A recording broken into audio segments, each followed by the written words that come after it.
தனிச்சு சீரோமடா உண்மையா உழைக்கிற நமக்கு எல்லா நன்மைகளும் நாடி வந்து கூடுதடா.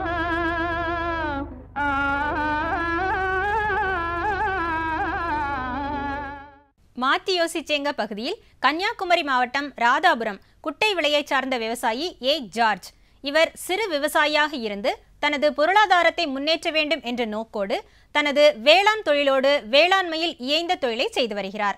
அரசு தரும் மானியத்தோடு தனது சுய முயற்சியால் ஒருங்கிணைந்த நெல் அறுவடை இயந்திரத்தினை கொண்டு வாடகைக்கு பிற விவசாயிகளுக்கும் அறுவடை செய்து கொடுத்து அதில் வரும் பணத்தில் தனது வங்கிக் கடன் மற்றும் தனது பொருளாதார தேவைகளையும் பூர்த்தி செய்கிறார். அதை பற்றி கேட்டபோது, வணக்கம் சார், என் பேர் ஜார்ஜ். நான் வந்துட்டு கன்னியாகுமரி மாவட்டத்தில் குளச்சலில் இருக்கேன். குளச்சலேருந்து ரீத்தாரத்தில் இருக்கேன். இப்போ வந்துட்டு இந்த விவசாயம் பண்ணிகிட்ருக்கேன். எனக்கு கொஞ்சம் வாழை விவசாயம் உண்டு. அடுத்து இப்போ வந்துட்டு சைடாகிட்டு இந்த அறுவடை மிஷின் வாங்கி விவசாயிகளுக்கு வயல் அறுவடை செய்துட்ருக்கேன். நான் வந்துட்டு விவசாய டிபார்ட்மெண்ட் ஒரு ஃப்ரெண்டன்ட்ட சொன்னார் இந்த மாதிரி வாங்கி ஒரு தொழில் பண்ணலான்ட்டு. அதனால் நான் விவசாய டிபார்ட்மெண்ட்லேருந்து அதில் பார்த்து இங்கே தக்கலை ஆஃபீஸ் எங்களுக்கு இருக்குது. அங்கே ஆஃபீஸில் போய் பார்த்து சாரை பார்த்து அவங்கள்ட்ட விவரத்தை கேட்டால் இந்த மாதிரி மானியம் தரலாம் அப்படின்னு சொல்லி சொன்னாங்க. அதனால் பார்த்து அதுக்குள்ள இதுகளெல்லாம் இது பேப்பர்ஸ் எல்லாம் கேட்டாவே கொடுத்து அதுக்கு பிறகு அவங்க மானியம் ரெடி பண்ணி தந்தாங்க. தேசிய வேளாண்மை வளர்ச்சி திட்டம் மூலம் எனக்கு வந்துட்டு மானியம் கொடுத்துருக்காங்க. இப்போ எனக்கு சுமாராக தெரியும், வேறு டிரைவர் வச்சு தான் நான் இப்போ பண்ணிகிட்ருக்கேன். நானும் பண்ணுவேன். வந்துட்டு எனக்கு அது மாத்திரம் பார்த்துக்க முடியாது. அதனால் வந்துட்டு ஒரு ஆளுக்கு கூட வேணும். அதனால் வந்து டிரைவர் வேறு ஆள் தான் வச்சு ஓட்டிகிட்ருக்கேன். சார் இங்கே வந்துட்டு இப்போ வந்துட்டு 1200 வாங்கியாவே 1 மணி நேரத்துக்கு. அது வந்துட்டு 1 மணி நேரத்தில் 1 ஏக்கர் வயல் அறுவடை செய்யலாம். அது வந்துட்டு ஒரு நாள் நம்ம இடத்துல இங்கே கன்னியாகுமரி டிஸ்ட்ரிக்டை பொறுத்தளவில் 5 மணி நேரத்துலேருந்து 8 மணி நேரம் வரை சில நாள் அறுவடை பண்ணுது. அவ்வளோதான். அதுக்கு மேலே அங்கே ஆள்கள் கூடுதல் வரல. என்னென்னு வயலில் வந்தால் தானே செய்ய முடியும். அதனால தான் வந்தால் ஒரு நாள் 15 மணி நேரம் வரை அறுவடை செய்யலாம். இல்லை கொஞ்ச நாள் கழிஞ்சு ஏதாவது ஒரு பெல்ட் வண்டி இங்கே என்னென்னா அந்த மலைகள் கொஞ்சம் இருக்கிறதுனால பெல்ட் மிஷின் வாங்கி வச்சிங்கன்னா கொஞ்சம் நல்லா இருக்கும். இதை விட கொஞ்சம் கூட பெனிஃபிட் கிடைக்கும். அதனால் அந்த மாதிரி தான் இனி வாங்கினா ஏதாவது ஒரு பெல்ட் வண்டி தான் வாங்கணும். நடவு சேர வந்துட்டு இது வந்துட்டு 1 ஏக்கர் வந்துக்கிட்டு 40 நிமிஷத்தில் நடிக்கிறதுக்குள்ள மிஷின் இருக்குது. அந்த மிஷினில் வாங்கிச்சுன்னா இன்னும் ஆள் வச்சு வேறு எஞ்சாச்சுன்னா 1 ஏக்கர் நட்டோம்னா குறைஞ்சபட்சம் 2500-3000 ரூபா ஆகும். இதென்னா மொத்தத்தில் வந்துக்கிட்டு 1000-1200 ரூபாயில் கால் பாகம் தான் பைசா ஆகும். இந்த இயந்திரம் மூலம் நட்டாச்சுன்னு சொன்னால் ஆஃபீஸில் ஆர்டர் பண்ணி ஒரு மாதம் ஒரு 25-30 நாளையில் அங்கேருந்து ரெடியாகி எனக்கு கையில் கிடச்சிட்டு. தேனி உழைப்புக்கு ஒரு எடுத்துக்காட்டாக விளங்குகிறது. ஆரம்ப கட்ட உயிரின பரிமாண வளர்ச்சியில் சமூக வாழ்க்கைக்கு தேநீர் ஒரு உதாரணமாக இருக்கிறது. தங்கள் உழைப்புக்கு ஏற்ப உருவ அமைப்பு வேறுபாட்டை கொண்டது தேனி. இனப்பெருக்கத்தில் ராணி தேனி என்று கண்டுபிடிக்கப்பட்டு அதற்குரிய சிறப்பு உணவான அரச ஊன்பசை உணவு கொடுக்கப்படுகிறது. அது மட்டுமில்லாது தன் இனத்தையும் கூட்டையும் காக்கும் போராளி குணம் கொண்டது தேனி. தேன் ஒரு சிறந்த உணவாகவும் மருத்துவ குணங்களுக்கும் பயன்படுத்தப்படுகிறது. தேனி வளர்ப்பு முறையினை தொழில்நுட்ப துணையோடு வேளாண் துறை எடுத்து சொல்கிறது. இப்போது தேனி வளர்ப்பு குறித்து விளக்குகிறார் கன்னியாகுமரி மாவட்டம் பேச்சிப்பாறை தோட்டக்கலை ஆராய்ச்சி நிலைய வளாகத்தில் அமைந்துள்ள வேளாண் அறிவியல் நிலையத்தின் உதவி பேராசிரியர் முனைவர் எஸ் இருளாண்டி அவர்கள்.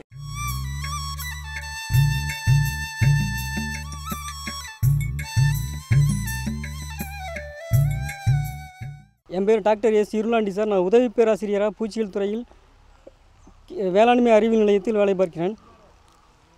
இப்பொழுது தேனி வளர்ப்பை பற்றி பார்க்கலாம். தேன் உலக அளவில் மருந்தாகவும் உணவுப் பொருளாகவும் பயன்படுத்தப்படுகிறது. இந்த தேன் வளர்ப்பை பற்றி விரிவாக பார்க்கலாம். தேனீக்களில் 750 வகைகள் உண்டு. இவற்றில் இந்திய தேனி, இத்தாலிய தேனி, மலைத்தேனி, கொம்பு தேனி, கொசு தேனி என்று பல வகைகள் உண்டு. இவற்றில் இத்தாலி தேனியை நாம் இத்தாலி தேனி மற்றும் இந்திய தேனியை வணிக ரீதியாக பெட்டிகளில் வளர்க்கின்றோம்.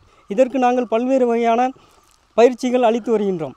இந்த இந்திய தேனியானது மலைத்தேனியை விட சிறியதாகவும் மற்ற தேனீக்களை விட பெரியதாகவும் இருக்கும்.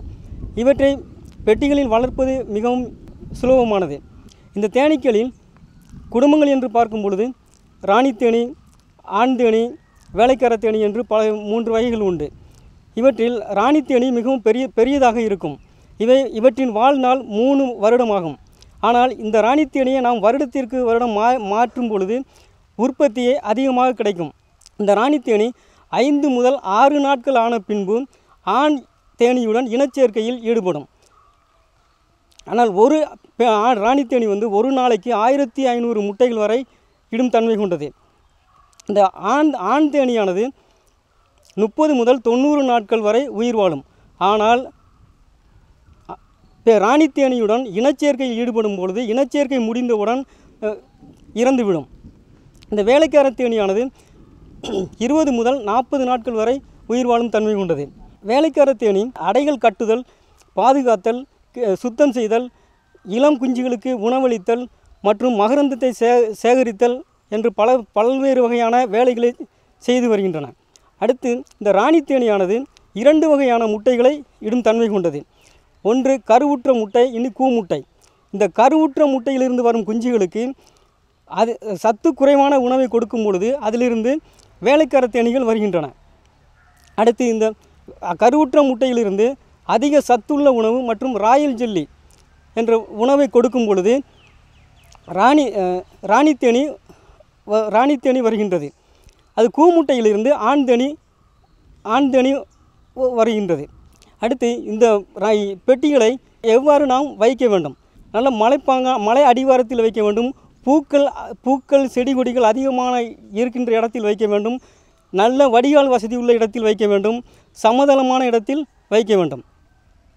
இந்த பெட்டிகளை வைக்கும் பொழுது அதை பெட்டியை தாங்கியில் மூலமாக எறும்புகள் சேதம் ஏற்படுத்தும்.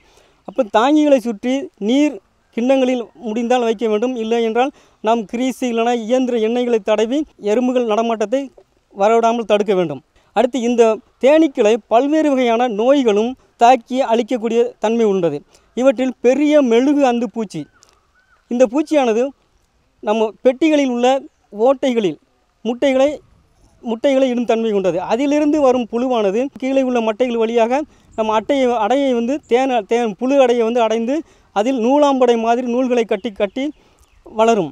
இதில் அதிக புழுக்கள் வளரும் பொழுது தேனீக்களானது ஒரு மூலையில் கூட்டமாக இருக்கும். இந்த மெழுகு அந்து பூச்சியின் புழுக்கள் அதிகமாகும் பொழுது தேனீக்கள் கூட்டை காலி செய்துவிட்டு ஓடிவிடும். தாக்குதல் முதலில் தென்படும் பொழுது இந்த புழுக்களை நாம் சேகரித்து அழித்து விட முடியும். இல்லை என்றால் அடையை எடுத்து வெயிலில் வைக்கும் பொழுது புழுக்கள் வெளியே வரும். இதன் மூலமாக நாங்கள் புழுக்களை சேகரித்து அழிக்கலாம். இல்லை என்றால் நாம் அந்த அடைகளை சேகரித்து பாதிக்கப்பட்ட அடைகளை எடுத்து நாம் தீயிட்டு அழிக்க வேண்டும். அடுத்தபடியாக இந்த நம்ம கன்னியாகுமரி மாவட்டத்தில் இப்பொழுது பரவலாக இளங்குஞ்சு நோய் அதிகமாக காணப்படுகிறது. இதற்கு இந்த இளங்குஞ்சு நோய்கள் வரும்பொழுது இளங்குஞ்சுகள் இறந்து விடுகின்றன. இதை கட்டுப்படுத்த டெர்ராமைசின் என்ற மருந்தை 250 மில்லிகிராம் அளவே சர்க்கரை பாகில் கலந்து கொடுக்கும் பொழுது இந்த நோயை நாம் முழுமையாக கட்டுப்படுத்தலாம்.